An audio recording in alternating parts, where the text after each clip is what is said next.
Andrew, you look like you're struggling. What's up? I'm trying to come up with the right strategy for this client. Ah, I have just the tool.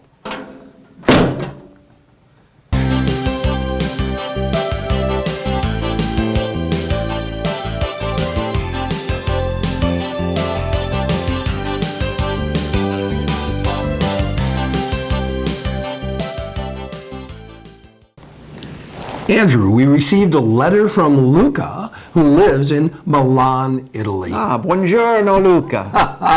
And Luca is the owner-operator of a heating and air conditioning company and is used to working with tools.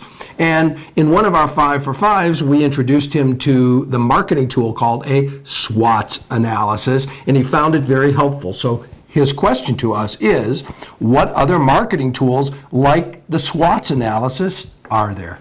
Well, Luca, I'm glad you found the SWOT analysis helpful.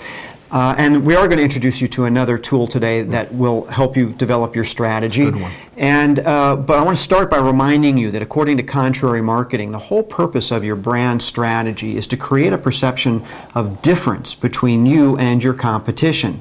And you'll also remember that to do that, you have to look out at your competition to see how they're perceived and where your opportunities lie. The SWOT analysis was one tool to help you do that. The tool we're going to introduce you to today is called a perceptual map. It's very useful in getting an overview of the market and your competition so you can see what opportunities you may have strategically. And here's an example of what a perceptual map looks like. Let's use Subway sandwiches as an example. Now, every perceptual map has a vertical axis, and at the top and the bottom are opposite ends of the spectrum.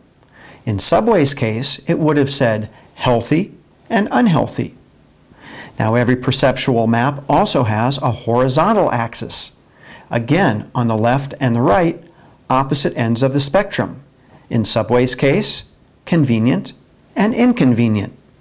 The next step is to indicate where your competition lies on this graph perceptually. Now, when Subway did that, they saw that there were a number of competitors that fell in the upper right-hand corner of the graph. Healthy food, but inconvenient. Healthy restaurants, organic food stores, but all of those required time to go in, sit down, order a meal, or do your shopping.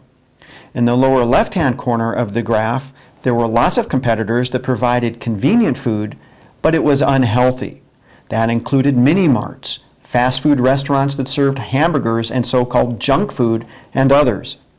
Looking at this graph, Subway identified the upper left-hand corner, healthy and convenient, as their opportunity to create a perception that differentiated them from the competition, and that was their key to success. Now, the SWOT analysis is very effective. However, it relies heavily on language, thought process, and all in all, is pretty cerebral. On the other hand, the perceptual map is very visual. And, forgive the pun, it will help you picture your strategic opportunities. Do you have another example? Sure. Here's a perceptual map that we created for a new shoe store chain that was opening in Southern California. Once again, this perceptual map has a vertical axis. The opposites, fashion and comfort. And of course, it also has a horizontal axis. The opposites, young and old. Now, when we looked at the competitors in the market, we found that there were a number of them across the whole top half of this graph. That is, fashion shoes for everyone from young to old.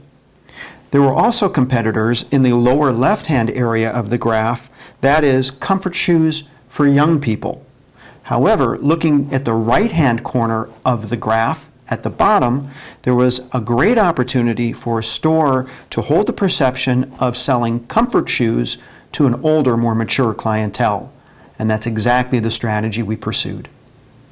Now, that's a strategy for comfortable growth.